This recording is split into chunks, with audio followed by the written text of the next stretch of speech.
경제 체제에 대해서 한번 좀 더 생각을 해봅시다. 경제 체제는 뭐 시장 경제, 계획 경제, 혼합 경제 뭐 이렇게 우리는 알고 있죠. 그래서 계획 경제와 시장 경제의 지금 혼합된 그러한 형태에서 우리는 살고 있습니다.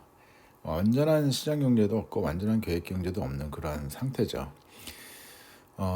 변한 거죠. 과거의 그러한 그 봉건주의 체제에서부터 시작을 해서 우리는 지금 사회 체제도 변화하고 있고 경제 체제도 달라지고 있습니다.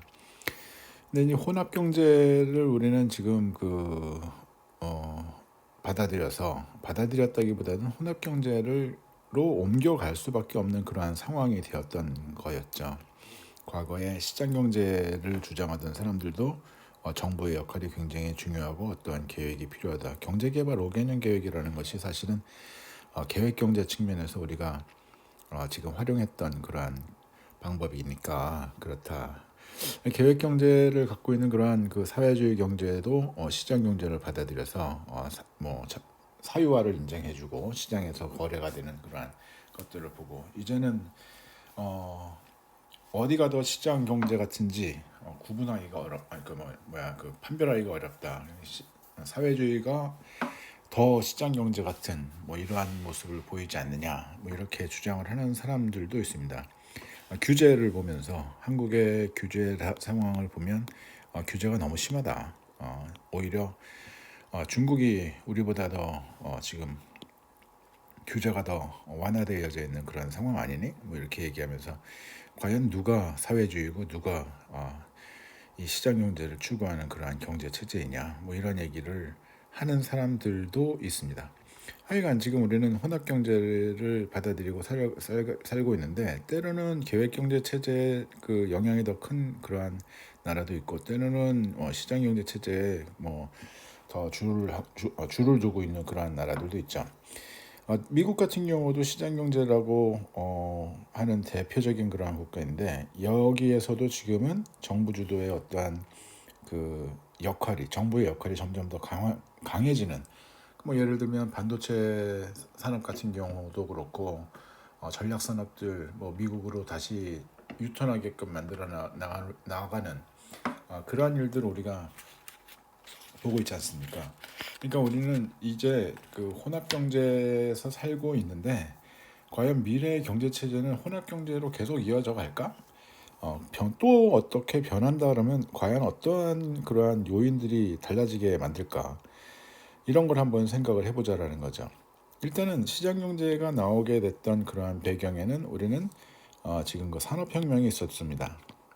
산업혁명. 이것을 보고 아담 스미스가 시장 경제, 무역 뭐 이것을 굉장히 강조했던 그러한 거였죠. 산업혁명이 일어나면서 대량 생산이 가능해지고 대량 생산이 가능해지니까 교육을 하지 않으면 그 대량 생산한 의미가 없어요. 그러니까 대량 생산해서 교육을 자유롭게 하려고 하면 지금 이 그 시장 경제 체제가 잘 유지가 돼야만 효율적인 그러한 사회가 이루어진다라고 얘기했던 거였죠.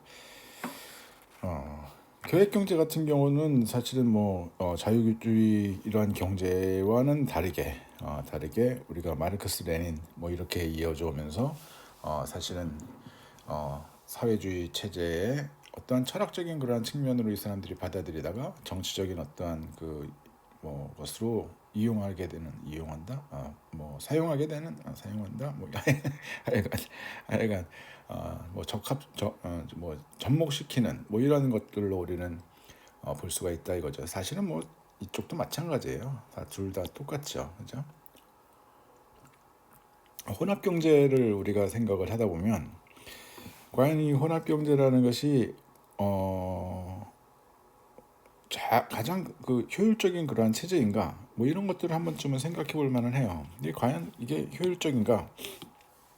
얘네들을 우리는 정말 죄송합니다. 이것을 우리는 정말 끝까지 유지할 수가 있을까? 뭐 이렇게 생각을 해볼 수도 있죠. 근데 뭐 때문에 어떤 변화를 우리는 생각을 하냐? 다시 할 수도 없고 그냥 잠깐만 참아주세요.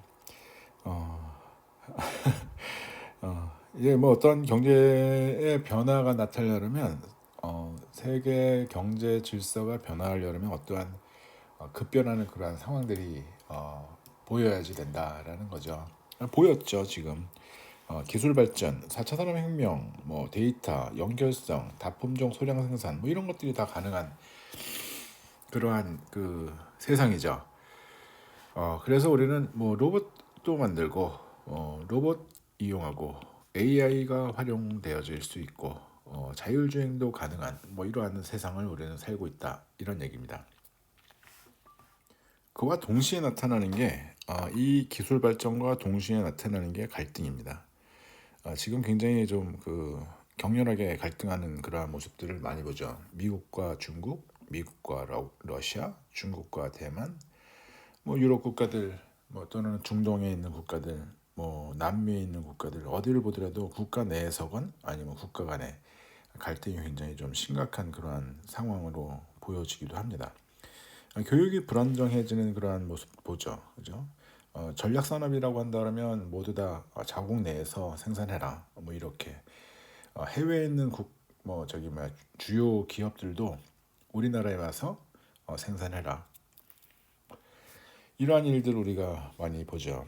교육의 불안정성이 굉장히 좀 강하게 보여지는 그러한 시기입니다. 다시 중상주의로 갈까? 이러한 생각을 할지도 모른다라는 거죠. 이거는 아닐 것 같아요, 그죠? 이거는 아니고, 이거는 뛰어넘는 뭔가 달라지는 어떠한 모습이 나오지 않을까 이런 생각도 드는 거죠. 그와 함께 안보 이슈가 부각이 될 수밖에 없습니다. 교육이 불안정해지니까 우리 식량 만약에 수입 못하게 되면 어떻게 돼? 에너지는 의료 분야, 바이오 산업들 뭐 이런 것들, 의약품 뭐 이런 것들 우리가 지금 그 교육이 불안정해지면서 잘못하게 되면 전부 다 무너져 버리는 겁니다. 그리고 세계 각국이 인구가 감소해요. 한국의 인구 감소가 가장 뭐 빠르다고 얘기를 하고 있는데 다른 국가들도 마찬가지입니다. 멜더스의 인구론 여러분들 들어보신 적 있으시죠? 멜더스 인구론. 이 인구론의 핵심적인 얘기는 사실은 경기가 좋아질 때 인구가 많이 늘어나더라. 그리고 경기가 안 좋을 때 인구가 많이 줄어들더라. 다 죽는다라는 얘기예요. 지금 뭐 먹고 살기 힘들어가지고. 그러니까 이러한 변동이 엄청나게 크다라는 거는 사람이 많이 태어났다가 갑자기 줄어드는 이런 일들이 이런 일을 만들지 말고 잘 커 나갈 때 인구를 좀 잘 억제해서 가게 되면 경기에 변동이 있다고 하더라도 사람들이 그렇게 급속하게 많이 죽어가는 그러한 일들은 없지 않겠니? 뭐 이러한 얘기를 하는 것입니다. 이 사람의 얘기는. 그러니까는 이 사람의 그 얘기를 바탕으로 우리가 지금 생각을 해보게 되면 우리는 지금 경기가 침체되고 있는 그러한 상황으로 인구가 감소하는 걸로 해석할 수도 있습니다. 사실 뭐 정확하죠. 그죠? 그게 뭐 솔직한 표현이죠. 결혼율, 혼인율 낮고 뭐 출산율 낮고 뭐 이런 얘기들을 우리가 하고 있지만 사실은 그 이전 그것의 원인은 과연 무엇일까? 그것의 원인은 경제에 있다. 먹고 살기 힘들다. 얘네들 키워서 어떻게 살 거냐. 뭐 이런 것들 걱정하는 그런 모습들 많이 보지 않습니까? 지금도 뭐 그렇죠. 그래서 지금 인구가 감소하는 그러한 모습들을 많이 보이면서 지금 경기가 침체되고 있는 경기가 침체된다기보다는 살기가 어려워지고 있는 그러한 국민들의 모습들, 일반 대중의 모습이 그려지게 되는 거죠. 국가 간에는 불안정하고 안보도 불안하고 뭐 이러한 상황에서 기술은 무지하게 발달해. 자, 그러면 이게 과연 어떻게 영향을 미칠까 한번 잘 생각을 해보자는 거죠. 일단은 우리는 경쟁이 심화될 수밖에 없습니다. 이게 지금 뭐 이러한 문제들 때문에 교육 불안정성, 안보 이슈, 경쟁이 심화되겠죠. 기술을 발전하고 있는데 야 이거 우리가 빨리 그 기술 산정하지 않으면 다 죽는다. 그래서 기술력 확보하고 원자재도 확보해야 돼. 그 원자재 확보하려면 해외에 있는 그러한 그 뭐 자원을 개발할 수 있는 그러한 능력이 있어야 되는데 그 능력 가지려면 외교도 잘해야 되고 투자할 수 있는 그러한 능력도 있어야 되고 사회적으로 또 받아줘야 되죠. 그죠? 그러면서 인구가 감소하고 있는 그러한 문제들, 노동 생산성, 효율성을 제고해야 된다. 노동 생산성 굉장히 낮으면 우리는 이제 살아날 수가 없어요. 기술력 을 바탕으로 노동 생산력을 높인다. 보다 더 나은 기술을 가지고 생산성을 높인다. 효율성을 제고한다. 우리만 그러느냐? 우리만 그러는 게 아니라 전 세계가 이렇게 하고 있다. 이런 얘기죠. 그래서 로봇이 투입이 되고 지금 뭐 그 위험한 동네, 환경 오염이 심각한 동네 여기 전부 다 로봇 들어가야 되는 거죠. 뭐 경비만 로봇으로 들어가는 게 아니라 지금 뭐 재활용품 뭐 분리수거하는데도 로봇이 다 사용이 되고 있다 이런 거죠. 이제 요새는 자동차 산업에만 로봇을 사용해서 조립하고 있는 게 아니더라 이런 얘기죠. 어떻게 하면 우리는 또 이렇게 생산성을 높이면서 다양한 상품들을 만들고 대외 의존도를 낮출 수가 있을까? 대외 의존도가 높다고 한다면 종속될 수밖에 없다. 뭐 이런 얘기죠. 그래서 식량이건 에너지건 의료건 우리는 자급자족할 수 있는 그러한 세상을 만들어야 된다. 사회를 만들어야 된다. 이런 얘기를 하고 있는 겁니다. 이렇게 된다라고 하게 되면 경쟁은 심화가 되고 대외 의존도가 경감이 된다. 우리가 수입을 덜 하는 거예요. 간단히 얘기하면 대외 의존도가 경감이 된다면. 그렇다고 해서 우리만 그러느냐? 다른 국가들도 마찬가지다. 자유무역이 퇴보할 것이다라는 얘기입니다. 심각한 얘기죠. 반세계화가 과연 이렇게 갈까? 이렇게까지 갈까? 이런 생각도 하게 되는 거죠. 신냉전은 우리는 많이 보고 있고 국가 간의 연맹을 하고 서로 대립하게 되는 다시 그 대립하는 그러한 모습을 보이게 되는 거죠. 패권 싸움이 진행이 되는 그런 과정에 지금 나타날 수밖에 없는 그러한 현상들입니다. 이건 뭐 정치적으로 우리가 생각을 할 수도 있지만은 사실은 경제적인 문제 때문에 정치적인 그러한 그 결과가 나타나게 되는 그러한 것으로 우리가 해석할 수가 있습니다. 자, 그렇다고 한다면 우리는 이런 생산 체계를 변화를 시켜야 되는데 우리가 지금까지는 4차 산업혁명, 데이터 연결, 다품종 소량 생산 뭐 이런 걸 가지고 생산 체계를 변화시키는 걸 지금 뭐 이러한 형태로 정보와 데이터를 활용해서 경제를 운영한다. 계획 경제까지는 아니어도 이와 유사한 형태의 경제 체제가 지금 만들어져 갈 것 같다라고 생각하는 겁니다. 여러분들 왜 그 스마트 팩토리 뭐 이런 얘기 들어보셨죠? 스마트 팩토리. 스마트 팩토리라는 게 도대체 뭐야? 라고 얘기하게 되면 스마트라는 단어가 자꾸 쓰이는 게 별로 마음에 안 들긴 하는데 다른 단어를 쓰기가 어려운가 봐요. 그래서 스마트 팩토리라는 얘기를 쓰면서 만약에 어떠한 그 생산 시설이 있다, 공장이 있다고 한다면 공장 A, B, C, D 각각 다른 회사죠. 다른 회사인데 여기에서 생산되고 있는 생산량, 소비되고 있는 원자재, 교육하고 있는 그러한 교류량, 어느 기업에서 어디로 가고 있는 것 이런 것들이 전부 다 데이터화돼서 서로가 공유하고 있는 그러한 상태의 생산 설비 그리고 생산 설비가 낙후되었다. 어디가 고장이 날 것 같다. 공장에서 어떠한 시설에 어떠한 기계에 몇 번 기계에 어느 부품이 필요하다. 이걸 미리미리 파악할 수 있는 센서 이것들이 다 달려져 있다라는 겁니다. 그러니까 얘네들이 생산하고 있는 것이 얼마만큼 어디로 갈 건지, 얘네들은 어떠한 것이 필요한지, 그리고 어떠한 부품이 필요한지까지 생산에 차질은 없을 것인지 이런 것까지 지금 가능하도록 만들겠다라고 생각을 하고 있는 거죠. 그래서 현실적으로 가능하도록 움직여가는 것 같습니다. 이렇게 만약에 간다고 한다면 과연 어떻게 될 것이냐. 만약에 이것이 완성된 그러한 상태로 우리가 생각을 해봅시다. 온 국가의 모든 생산시설이 다 스마트 팩토리다 라고 한다면 얘네들이 출하하려고 하는 출하 계획량이 있죠. 그럼 얘네들이 필요로 하는 원자재가 있죠. 원자재를 공급하는 그러한 기업이 있습니다. 얘네들이 과잉 생산할까요? 여기에 딱 맞는 정도의 아니면 그와 유사한 수준까지만 딱 생산을 하게 되지 않겠느냐라는 겁니다. 그러니까 이 사람들이 생산을 해서 시장에 내놓는다. 시장에 대한 그러한 파악도 분명하게 다 알고 있을 만큼 데이터가 연결성이 되어져 있다라는 겁니다. 자, 그렇게 한다면 우리는 어떠한 생산을 생각을 할 수가 있냐면, 대량 생산이 가능할 수도 있지만 꼭 그렇게 효율성을 높이기 위해서만 무조건 생산량을 늘려나가는 그러한 일들은 하지 않을 것 같다. 자급자족이 가능한 그러한 분야를 확대해 나가면서, 만약에 뭔가를 만들다가 여기에서 생산 능력이 남았어, 그러면 다른 분야로 넘어가자, 이렇게 간다는 얘기죠. 이렇게 간다면 점점 자급자족할 수 있는 그러한 분야가 확대되어가는 그러한 세상이 되지 않겠니? 뭐 이런 생각을 하게 되는 겁니다. 그러면 교육량이 달라지고 어떠한 그 반세계화의 어떠한 그 물결이 또 온다고 하더라도 잘 그 문제를 헤쳐나갈 수 있는 그러한 일들을 우리는 상상할 수가 있죠.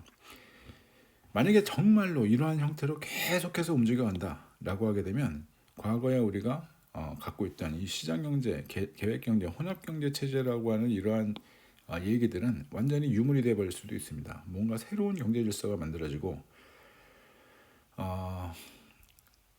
알 수 없어요. 지금은 저도 잘 모르겠지만 뭔가가 달라진, 경제 패러다임 자체가 달라진 그러한 세상을 우리는 언젠가는 보게 될 수도 있다, 이런 얘기입니다. 그러니까 지금 현재의 시장 경제 체제는 가격 체계, 뭐 이런 것도 시장 가격, 완전 경쟁 시장, 뭐 이런 것들 우리가 생각을 하고 있지만 꼭 그렇지 않을 그러한 상황도 올 수 있다라는 겁니다. 공급망의 연결이 시장 가격이라는 것을 완전히 다 무너뜨려 보게 되는 이런 것들도 우리는 상상해 볼 수는 있어요. 그러니까 공급망이 연결되어 있다는 것은 어딘가에 최종 소비자가 있을 때 이러한 이 소비자들이 원하고 있는 상품들을 공급하고 있는 여러 업체들이 있을 텐데, 이 업체들이 생산하고 있는 그런 생산품이 서로 교역을 통해서 자기네들 나름대로 원자재와 부가가치 재고, 그러면서 최종재가 지금 뭐 소비자에게 전달되는, 아니면 한 공장 안에서 모든 것을 다 해결하는 뭐 이러한 체제로 갈 수도 있지만 그렇게까지는 좀 쉽진 않겠죠. 그죠? 예를 들면 뭐 농산물이 소비자의 뭐 식탁에 오르는 것, 아니면 어떠한 그 자동차가 지금 그 소비자에게 전달되는 것, 뭐 이런 것들만 생각을 하더라도 원자재부터 시작을 해서 부품업체, 뭐 이러한 조립업체, 뭐 이런 것들을 거쳐서 1차 벤더, 2차 벤더 뭐 이렇게 우리 해서 최종재 만들어져 소비자에게 오지 않습니까? 이제 이런 것들이 보다 더 과거보다는 강력한 어떠한 그 체인 안에 있다라고 한다면 시장경제 체제가 뭔가 좀 달라지지 않을까, 이런 생각이 드는 거죠. 일단은 과잉 수급은 많이 줄어들지 않겠나, 이런 상상을 해봅니다. 과잉 수급, 과잉 수요, 과잉 공급, 이것들은 많이 줄어들지 않겠느냐. 주력 산업이라는 것 자체에 대한 의미도 사실 많이 퇴색될 가능성도 있습니다. 너도 나도 다 같이 만드는데 우리가 만들면 다른 나라도 만들고 뭐 이런 것들이 된다고 한다면, 그렇다고 한다면 주력 산업이라는 것이 줄어들 수 있다. 정부의 역할도 지금 많이 달라질 수는 있다는 거죠. 정부가 우리는 왜 필요한지 잘 알죠. 근데 이제 그 역할을 더 줄여 나가지 않을까? 줄여야 되지 않을까? 아니면 어떤 사람들 또 늘려야 되지 않을까? 이런 생각들을 할 거예요. 근데 뭔가 달라질 것 같아요. 뭔가. 여러분 생각할 때는 어떻게 달라질 것 같습니까? 정부의 역할에 대해서 얘기를 하다 보면 정치적인 성향을 얘기를 하게 되고, 누구는 이렇고 누구는 이렇고 이렇게 얘기하게 되면 사실은 이 사석이라면 모르지만 이러한 그 수업에서는 불적절한 그러한 강의 내용이 될 수 있습니다. 그래서 거기에 대해서는 더 얘기하지는 않겠습니다. 일단 우리는 이러한 것들 우리가 생각해 볼 수 있는데, 결국에는 우리는 시장 경제의 변화가 있을 거다. 시장 경제의 변화가 어느 정도까지 나타날 것이냐, 완전 경제 패러다임의 변화.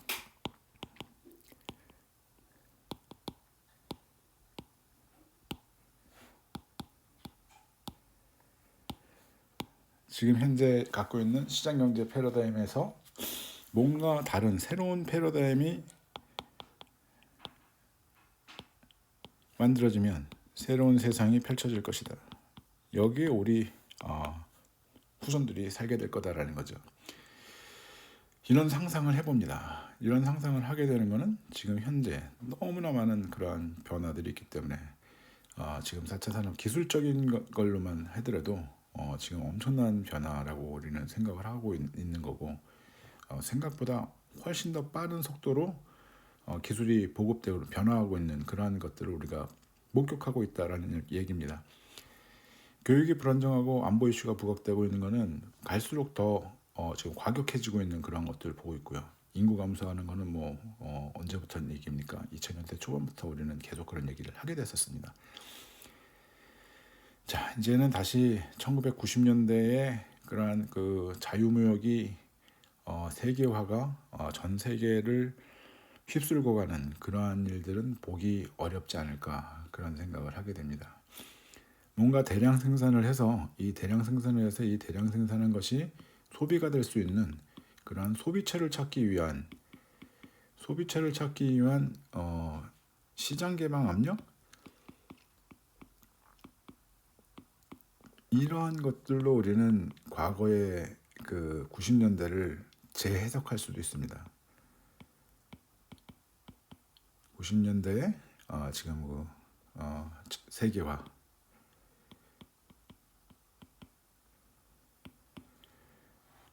어떻게 보게 되면 선진국에서의 이러한 그 과잉 생산된 그러한 것들이 어디선가 소비가 돼야 돼. 어떻게 할 수가 없어. 시장 개방이 돼야 되는 거죠. 시장 개방을 하면서 이 국가의 소비력도 높아져야 되는 겁니다. 키워줘야죠. 그죠? 얘네들 키워서 우리들 물건 계속 팔아먹는 이런 것들로 우리가 생각을 해볼 수가 있다라는 얘기입니다. 다르게 생각한다면 그렇지 않겠나, 이런 생각입니다. 그래서 이러한 그 시장 경제의 변화 분명 나타나지 않을까. 경제 체제라는 것을 여러분들이 효율성과 형평성 이런 것들 가지고 과거의 것들을 생각을 했었다면 이것을 가지고 우리는 시장 경제냐 아니면 계획 경제냐 이렇게 얘기를 했다라고 한다면, 효율성과 형평성은 가져오면서 거기에다가 또 다른 추가로 플러스 알파의 어떠한 요인이 생겨날 수 있지 않겠나, 이런 생각을 하게 되는 겁니다. 이러한 생각을 하게 되는 겁니다. 아니면 정말로 완전히 다른 그러한 세상으로 효율성과 형평성 이외에 다른 요인들이 만들어지게 되면 또 다른 경제 체제가 어떠한 것들이 만들어질 것이다. 근데 이 만들어질 것이 과연 어떻게 되겠느냐, 미래학자들이 많은 연구를 해야 되겠죠. 다시 아담 스미스와 같은 그러한 훌륭한 학자가 나오지 않을까, 이런 상상을 해보게 되는 겁니다. 현상을 잘 파악을 하고 그리고서 사회의 변화를 잘 이해를 하고, 그래서 사람들의 욕구를 만족시킬 수 있는 그러한 체제, 이것들이 나와야 지금 분명하게 어떤 길로 갈 것이다라고 얘기를 할 수가 있겠죠. 네, 현재까지는 사실은 지금 현재 갖고 있는 그러한 경제 체제에서 크게 달라지지 않을 것 같은 그러한 모습입니다. 하지만 끝까지 그렇게 갈까? 그렇지 않을 수도 있다라는 겁니다. 한 가지 더 만약에 세상의 변화를 추가해서 생각을 한다면 뭔가 불안정한 그러한 요소들이 많이 있어요. 그러니까 우리는 지금 신종 바이러스 이렇게만 생각을 하고 있지만, 새로 나오는 바이러스가 또 나올 수도 있죠. 그죠? 이것이 인류에게 미치는 영향이 지금 단순하게 코로나처럼 폐렴으로 아니면 뭐 여러 가지 문제를 뭐 그 신체적인 그런 직접적으로 영향을 미치는 것 이외에도 농산물로 또는 농산물을 통해서 아니면 지금 뭐 가축을 통해서 그러니까 그러니까 소, 닭, 돼지, 뭐 돼지열병, 돼지 코로나에 뭐 조류 독감에 뭐 이런 뭐 광우병에 뭐 별의별 일들 많지 않습니까? 근데 이런 것들로 인해서 이것들도 많이 사라지는 거고 기후 변화 때문에 농산물도 많이 줄어드는 거고 그러니까 뭐 이런 것 때문에 우리는 스마트팜을 만들고 스마트팜을 만들어서 이러한 문제를 대처해 나갈 거다 뭐 이런 생각하는 사람들도 있고 뭐 많지 않습니다. 근데 과연 이러한 세상이 어떠한 그 변화를 가져오게 되겠느냐? 교육 필요 없는 거예요. 스마트폰 그 집에다가 상추 키우듯이 집에다가 모든 곡식들 그리고서는 뭐 곡물로 뭐 단백질 만들어내고 뭐 여러 가지로 살아가는 것이 달라질 그러한 경우를 우리는 상상을 해볼 수가 있다라는 겁니다. 그러니까 중요한 얘기는 사실은 새로운 세상이 오게 되는 새로운 경제 패러다임이 오게 되는 것은 경제, 기술, 사회, 문화 모든 것들의 변화가 동시에 지금 그 영향을 미쳐서 경제 체제에 지금 확립을 가져오게 될 거다라는 그러한 얘기입니다. 인간들이 전부 다 머리 깎고 그 산으로 들어간다 그러면 모두 다 지금 뭐 수도자처럼 살 수 있다고 한다면 그렇다면 별 문제가 없을 수도 있습니다. 그렇다면 별 문제가 없을 수도 있어요. 그래서 이러한 시기에는 어떤 사람들이 나타나느냐 또 다른 신과 같은 존재들이 나타날 가능성도 있다. 종교 지도자가 또 나타날 가능성도 있고요. 변화가 굉장히 좀 그 심각하게 나타나는 거죠. 종교 지도자가 만약에 나오게 되면 제일 싫어할 사람들이 정치적 기득권을 갖고 있는 사람들이 싫어하겠죠. 그러면 싸움이 나타날 테고 뭐 여러 가지로 또 문제가 또 발생될 테고 그랬을 것 같습니다. 뭐 가상 현실로 가상 세계로 우리가 들어가서 그냥 살고 그래야지 될까? 결국에는 그렇게 될까? 영화에서 나오는 그러한 장면들 떠오르죠. 다 황폐해져 있는데 가상 세계에 들어가서 거기에서 살고 생계만 유지하고 있는 그러한 그 인간의 모습. 이건 뭐 피폐한 그러한 모습이죠. 그죠? 어떻습니까? 여러분들이 생각할 때는 경제 체제가 어떻게 달라질 것 같다라는 생각 혹시 떠오르신다면 한번 그 생각을 해봐도 좋지 않을까. 아마 훌륭한 학자로 평가받고 성공할 거라고 생각합니다. 이러한 그 세상을 그 계속해서 자세히 변화해 나가는 모습들을 정리하고 여러분들이 자기 나름대로 세상 바라보는 그러한 시각을 갖춰 나가기를 바랍니다. 제가 말씀드리는 것은 저의 편협한 시각으로 세상에 대한 세상의 변화를 말씀드린 거고 짧은 시간 동안에 보다 더 많은 그러한 얘기들을 여러분들은 아마 찾아볼 수 있을 거라고 생각됩니다. 수고하셨습니다.